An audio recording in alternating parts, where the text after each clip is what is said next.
This is the story of St. Thomas More, the great martyr of England. There are a very few people who have not heard of St. Thomas More. He started his career as a lawyer and in course of time he became a judge. Finally, he rose to the position of the Lord Chancellor of the Exchequer. He wrote several books, of which the most famous was the Utopia. It was modeled on Plato's Republic and it deals with the eternal problem of riches and poverty. This great work carved a niche for him in the world of literature.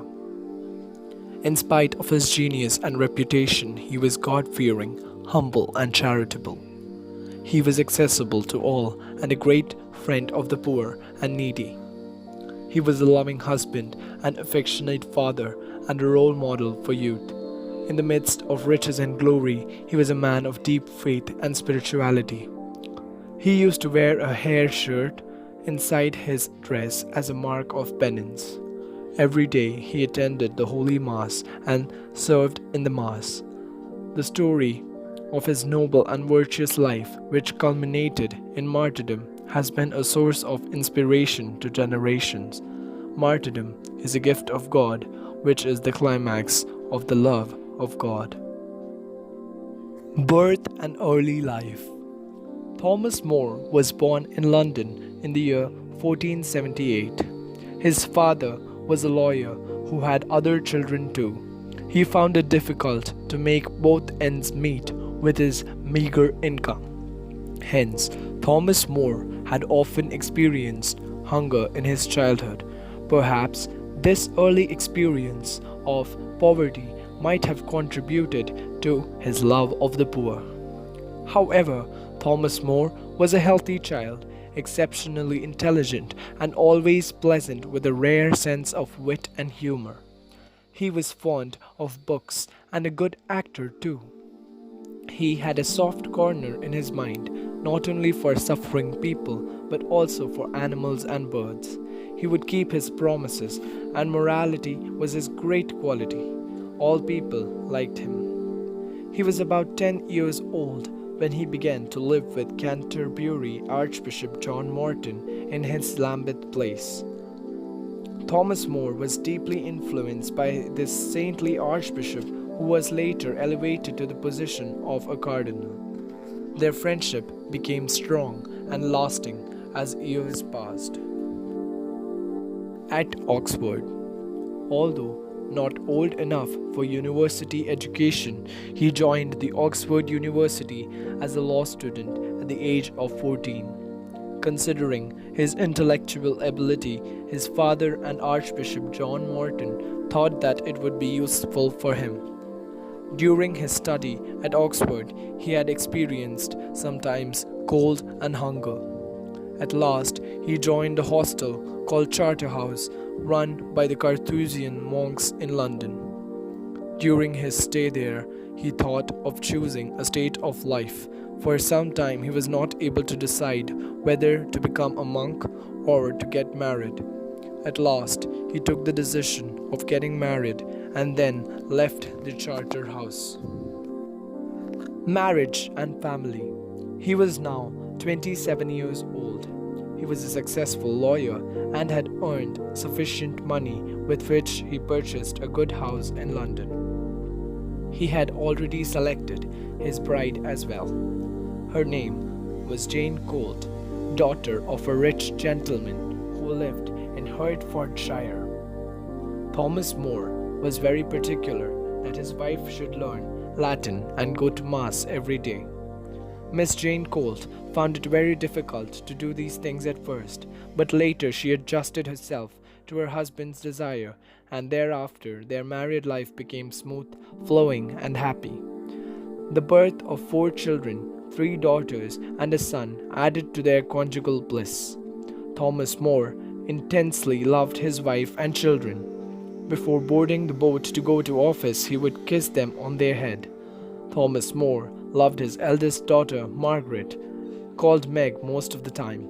He would share his thoughts and ideas with her, At the time of his martyrdom, she pushed through the crowd. She reached her father and embraced and kissed him openly, disregarding the mood of the onlookers.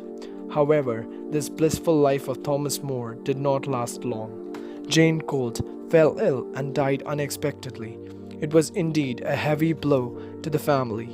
But Thomas More, who was a spiritual man, surrendered himself totally to the will of God and suffered the irreparable loss with fortitude. Now there was nobody to look after his young children, so dear and near to his heart. In these circumstances, he was forced to think of another marriage. Thomas More married now a widow named Alice Middleton. She proved to be a loving stepmother and managed More's household efficiently. It was about this time that More shifted his residence from London to Chelsea. He had a large household. It was a joint family with his children, their spouses, grandchildren, and helpers. There was a library and a small zoo also. There were several rooms and a few kitchens. By this time, Thomas More was famous throughout Europe, and scholars as well as distinguished men used to visit his house regularly. The most famous among them was a scholar named Erasmus. He was a close friend of Thomas More. Owing to financial difficulties, Erasmus often had to depend on More's hospitality and charity. Lord Chancellor of England Henry VIII, the King of England, also was a frequent visitor. He was very much impressed by More's learning and his reputation as a just judge. He decided to appoint him as the Lord Chancellor of the Exchequer. It was the highest office in the kingdom, next only to that of the king. It was the prototype of the office of the Prince Minister in England. Thomas More accepted this appointment, but he must have suspected that it would lead in future to some undesirable consequences, because Henry VIII was a worldly, selfish, pleasure-loving monarch who followed his own whims and fancies. By contrast, Thomas More was a spiritual man who was always experienced in the presence of the nearness to God. He was not of this world, although he was in this world. What coexistence could there be between darkness and light? Thomas More managed the affairs of the kingdom efficiently for 2 years. He was loved and respected by Henry VIII, who knighted him. Thomas More became Sir Thomas More. Henry's rift with the church. Now there was a strange turn of events. Henry VIII decided to divorce his wife Catherine of Aragon and to marry the court maid Anne Boleyn. The reason given by the king was that Catherine had not given birth to a male child who would succeed him on the throne. According to the teachings of the church, a valid marriage cannot be divorced. Nobody can do this. Even the Pope has no authority to do so.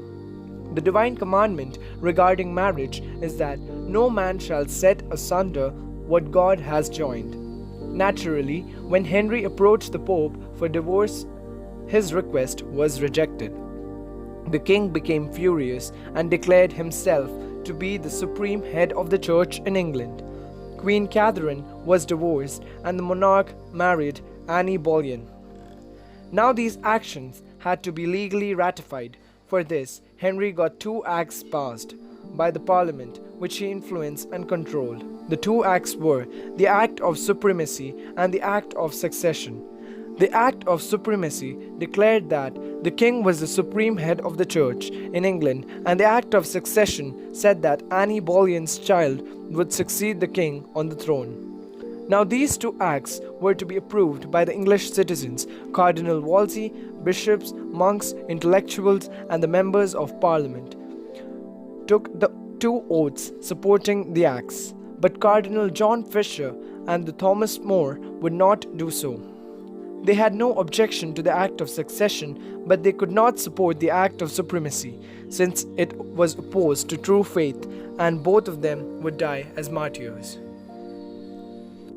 Martyrdom. Thomas More's family was facing a crisis.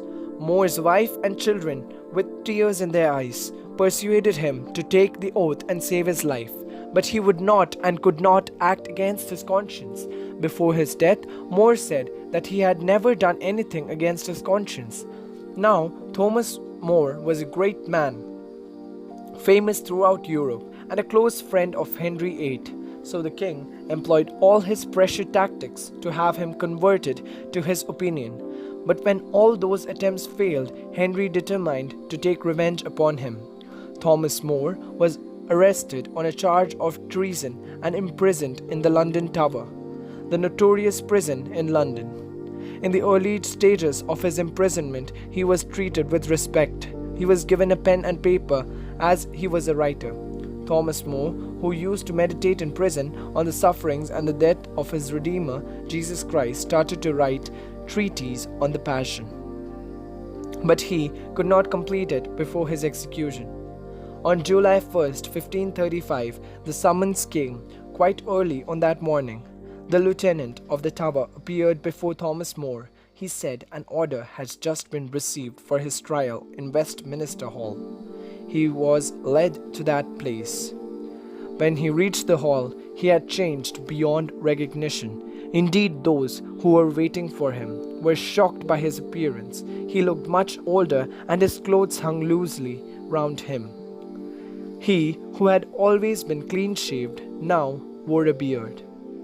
At the trial, he answered all the points brought against him, often with great wit, and actually his judges stood condemned before him several times. However, that made no difference to the verdict, which all knew was waiting for him. At last it came. He was to die in a few days' time. His death was to be the same as that of Carthusian monks who had been hanged a few days ago. Thomas More was calm and composed. He smiled and prayed for the judges who had sentenced him to death.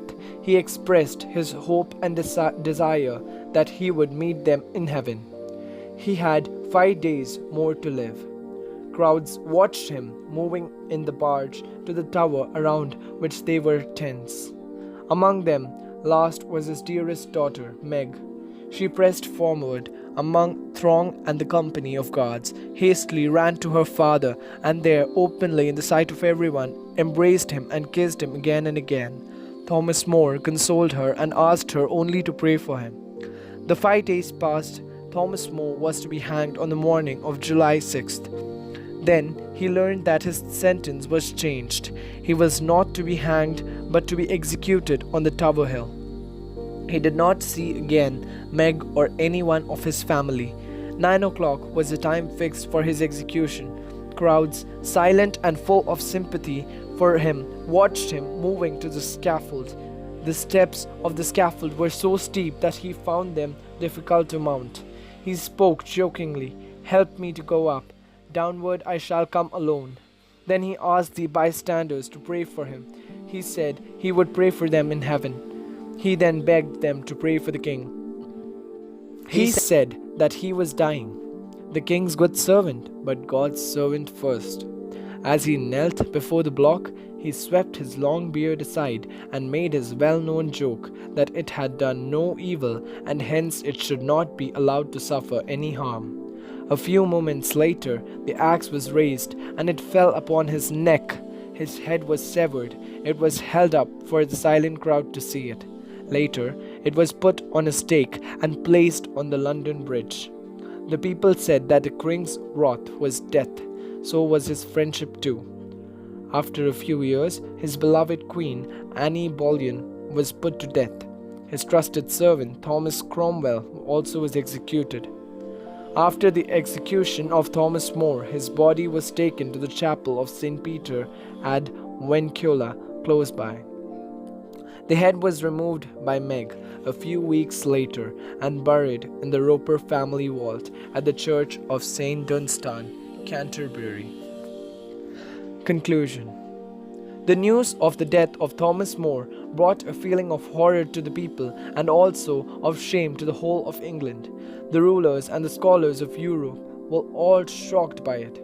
Erasmus was so stunned that he could hardly speak. He whispered silently, "I feel as though I had died with him." Henry VIII, whose hands were blood-stained, executed many others later. But among them all, none was finer than the Lord Chancellor Thomas More. He shines like a star in history, while Henry's name is almost forgotten.